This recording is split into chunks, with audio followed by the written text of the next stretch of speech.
I'm David Lanham at the Brentwood Bay Village Emporium with Mark Hellman, folk singer, singer-songwriter. You've probably seen his show, Pete Seeger, the Incomplete Folk Singer. Right. But you also host the open mics. I do, so I'm doing double duty here tonight. It's nice. Yes. Tell me a little bit about open mics. There's a lot of them in town. There's a lot of them in every town you go to. What makes one different than the other? What makes this one so good? Well, I think it's the locale, right? There are lots of amazing people right here in Brentwood or, within walking distance, short drive away. So I think what you end up getting is just a lot of the amazing local color that's out here. Even Dennis Donnelly, who used to run the conservatory, the Getting Higher Man, he was here at our first open night because he lives a 5-minute walk away. So, this is the thing is sometimes you find the diamonds in the rough out here in Brentwood. The whole idea of this instant stage and pop-up audience must be a big appeal for someone starting out. Like if you've never done anything in front of people, this is the way to do it. Yeah. But then, as you say, maybe people like Dennis Donnelly, who are musicians, do you get a blend of newcomers and veterans? And it's what makes the evening so wonderful and so eclectic and even a little bit raw, like you don't know quite what you're going to get.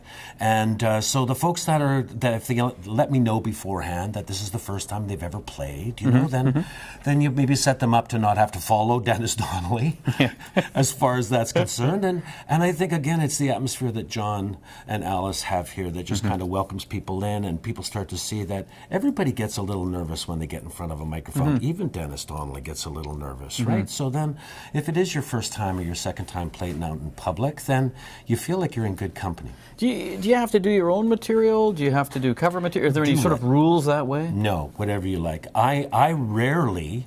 and I think it's because I've been an actor forever. I get really used to doing other people's material.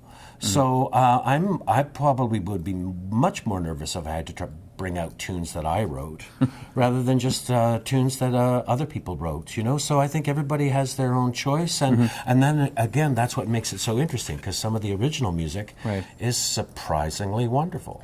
Is it always just singer-songwriters? That's sort of what you imagine. Or might someone come out with a chihuahua that jumps through hoops, or a magician or spoken word? We had a magician. Oh, you did? Oh, yeah, we did. Just before Christmas time, we had a magic act. It was absolutely fantastic. Took everybody by surprise, right? And now for something completely different. That's perfect, as right? It says, yeah. No one's gotten up and recited a monologue or anything. We haven't had any spoken art yet. Because I haven't been there yet. That is going to come.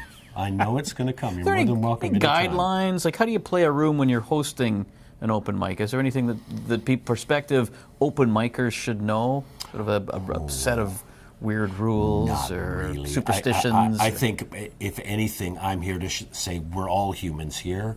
And even in my situation, I might pick a song that I haven't played in years and bring it here.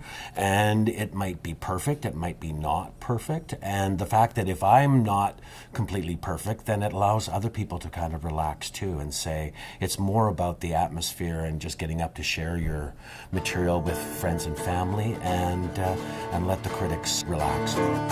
It was back in 1942, I was a member of a good platoon.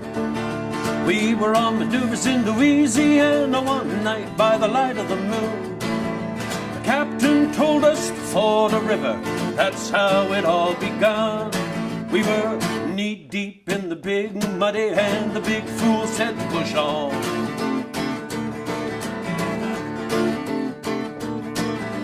Sergeant said, "Sir, are you sure this is the best way back to the base?" "Sergeant, go on, I've forded this river a mile above this place. It'll get a little soggy, but just keep slogging, we'll soon be on dry ground." We were waist deep in the big muddy, and the big fool said to push on.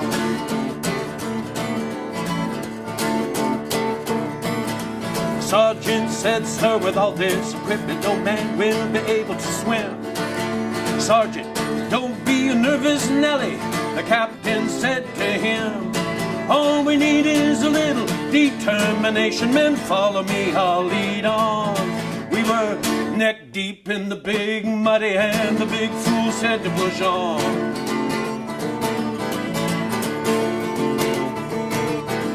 All at once the moon clouded over, we heard a gurgling cry. A few seconds later, the captain's helmet was all that floated by.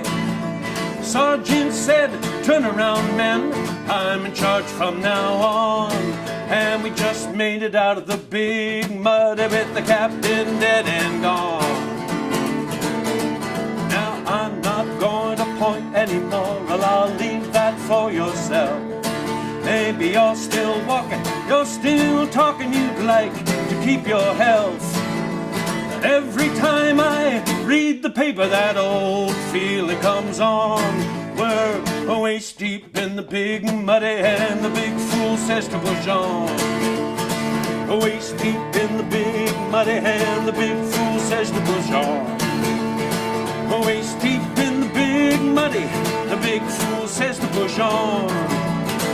Waist deep, neck deep, soon even a tall man will be over his head. We're waist deep in the big muddy, and the big fool says to push